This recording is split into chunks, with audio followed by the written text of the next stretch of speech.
this level. So from here, these components of the shear stress on this one can be represented by this one. Okay, and the bottom side, this one basically is flowing out from the bottom from this face here. Are we okay? In the textbook, we use this notation a lot. But this notation actually meaning is this one here.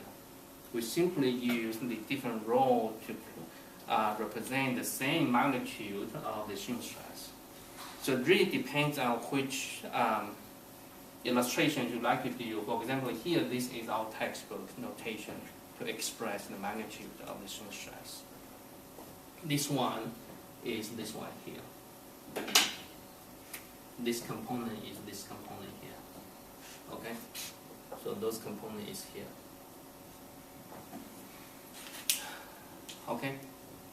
So this is the fundamental concept, and one more time, we can take a look at these slides. So these slides, and for example here, this is the side view of a thing, and this is the cross section. And here I make this area shaded, and because I want to present what is what's going on of the internal forces or whatever the things there. And this is a 3D view. So now I simply pick up randomly. I simply pick up a depth. Okay, Chris using that word. Simply is I pick up any depth or any level. Okay, and pick up that one. So in here we more focusing on is what is the force H in this level. Okay, so that one is here. So basically here I want to calculate is what is the H in this pink level there. And that is the same concept like we did here. And so in this way, in these chapters, we always would be say on your side, is you always have the options or you'll be given the freedom to pick any level of interest. And most of the important interests would be, say, identify a proper level or depth on which the maximum shear stress occurs, or zero shear stress occurs, or whatever the spatial conditions. Okay, so that is the for these situations. And do I need to continue?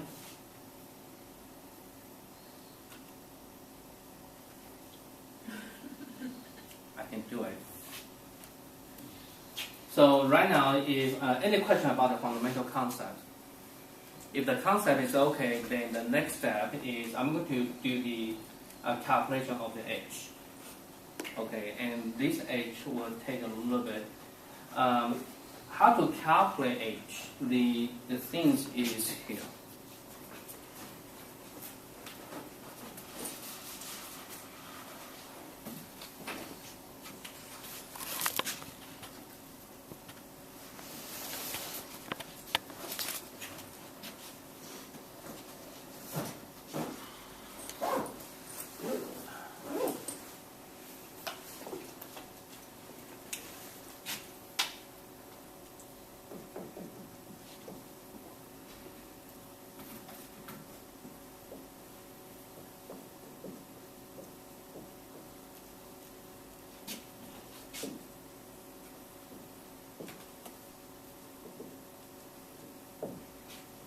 And let me make one example here.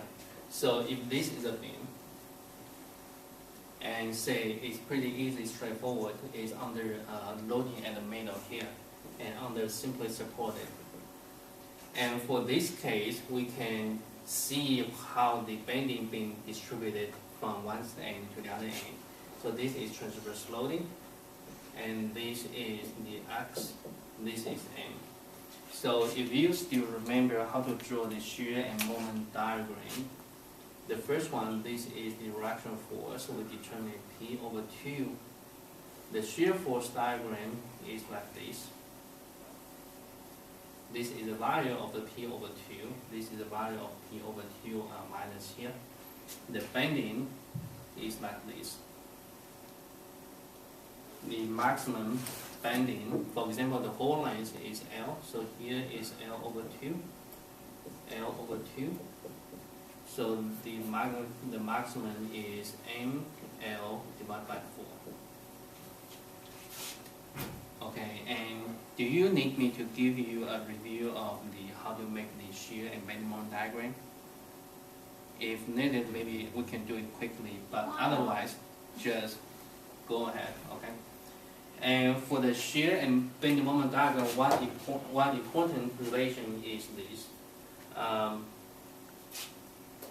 dm dx equal to v.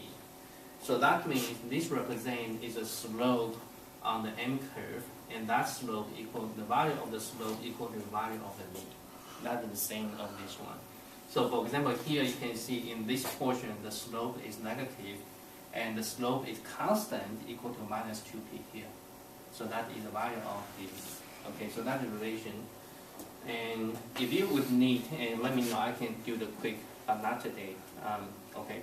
So now using this one, you can see this will be the distribution of the bending throughout the beam. So for this simple case, let me pick up, for example, this portion. So let me pick up this portion and say this is point A, point B. So for this one, let me enlarge the drawing.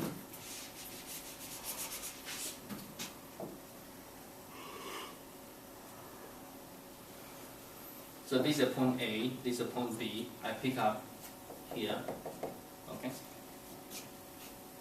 And corresponding to point A is here, point B is here.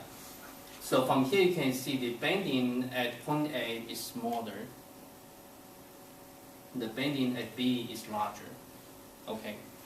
On this side, the bending is due to MA, and for example, the bending is applied in this orientation, positive, right? So here the bending is MB, and bending here is MA.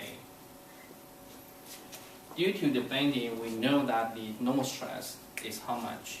The normal stress is sigma equal to my over I. So here the bending stress will be like this. On the top is compressive, and the bottom is tensile. So that representing this is the magnitude is my, ma times y divided by I. We can utilize this formula. For example, here, this is our neutral axis or neutral surface. Basically, the y is measured from the level of the neutral axis. Okay, so here is our equation. Y simply take up is, for example, this point, and the distance from that point to here is given by y, right? Okay. On this side, because we have, on this side, we take up the same template, MB times y divided by I. However, the MB is larger than MA, so in terms of the magnitude, you can see here, I want to emphasize, so here is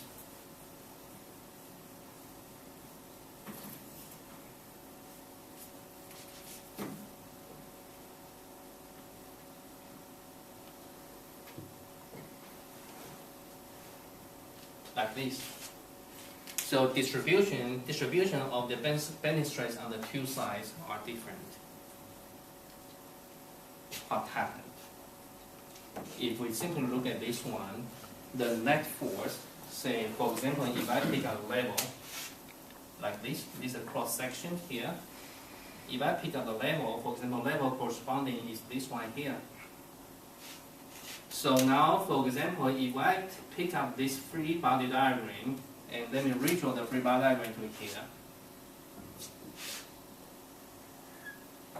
This is the level, we pick it up. On that free body diagram, we have the distribution of the bending stress is like this.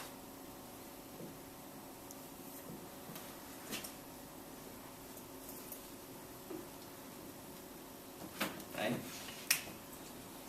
Everything must be in static equilibrium. But from here you can see the two sides, the net force let me call the net force. The net force, for example, here the net force will be equal to Fb. The net force will be equal to Fa. Apparently, net force is not equal. To get into equilibrium, we must, this one induced, there must exist internal force, H here. H plus Fa equal to Fb. Existence of the H is internal force under any level, right? So here we are able to calculate H. What is H? Again, back to our question, I want to derive, we can know, you can calculate the H, right?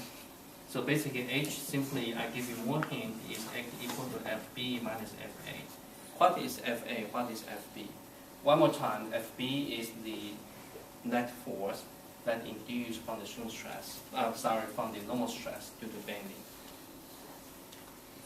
Okay, so probably today we stop here, and next time I will start from here. Next time I will start from these pictures, and then go further to detail the contents of the Fb and Fa.